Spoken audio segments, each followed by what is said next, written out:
تو ان میں صرف ایک عبادت ایسی ہے جس میں اختلاف ہے. جمہور حضرات اس کے قائل ہیں کہ شب برات کی رات میں عبادت کا ثواب دوسری راتوں سے زیادہ ملتا ہے, اور بعض اس کے قائل ہیں کہ عبادت کی بھی کوئی فضیلت نہیں ہے سرے سے. دونوں کے دلائل ہیں. میں نے اس بارے میں آڈیو بیان ایک ریکارڈ کروایا ہے, آپ گوگل پہ سرچ کر سکتے ہیں, شب برات مفتی طارق مسعود, شب برات کے دلائل, آڈیو بیان ہے. اس میں شب برات سے متعلق جتنی حدیثیں ہیں ایک ایک حدیث کی سند پڑھ کے سنائی ہے ہم نے, تو اس میں کوئی ایک حدیث بھی صحیح نہیں ہے. ہاں یہ ضرور ہے کہ شب برات کی رات کی عبادت پہ کئی ضعیف حدیثیں ہیں, تو اس لیے محدثین کا اصول ہے کہ جب بہت ساری ضعیف حدیثیں جمع ہوتی ہیں تو درجہ حسن تک پہنچ جاتی. اس لیے جمہور اس کے قائل ہیں کہ اس رات عبادت کرنی چاہیے, دوسری راتوں سے اس رات عبادت کا ثواب زیادہ ہے. تو کرنے کا کام صرف اور صرف اور صرف عبادت ہے بس. قبرستان کے بارے میں حدیث صحیح نہیں ہے.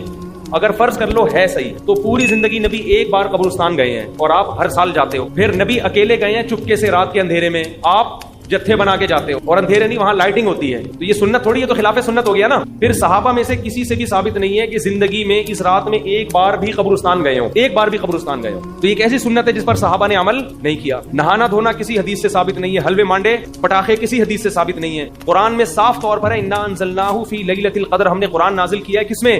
لیلۃ القدر میں, رمضان کے آخری عشرے میں. فیہا یفرق کل امر حکیم, سارے تقدیر کے سال بھر کے فیصلے اس شب قدر میں ہوتے ہیں. تو اتنی واضح قرآن کی آیتیں موجود ہیں, تو شب برات کے بارے میں ایسی روایتیں موجود نہیں ہیں, سمجھتے ہو. اس لیے بعض ائمہ اس کے قائل ہے کہ بعض رافضیوں نے, بعض لوگوں نے لیلۃ القدر جو ہے نا رمضان کے آخری عشرے میں ہوتی ہے, اس رات کی ویلیو کو گھٹانے کے لیے اس کی اہمیت بڑھائی ہے, تاکہ اس رات کی ویلیو کیا ہو جائے, کم ہو جائے. تو اس کے مقابلے میں اس رات کو لا کے کھڑا کر دیا. جو سارے فضائل لیلۃ القدر کے تھے وہ کہاں چسپا کر دیے؟ 15 شعبان. قرآن کہہ رہا ہے واضح طور پہ ہم نے لیلۃ القدر میں قرآن نازل کیا. شب برات والے کیا کہتے ہیں؟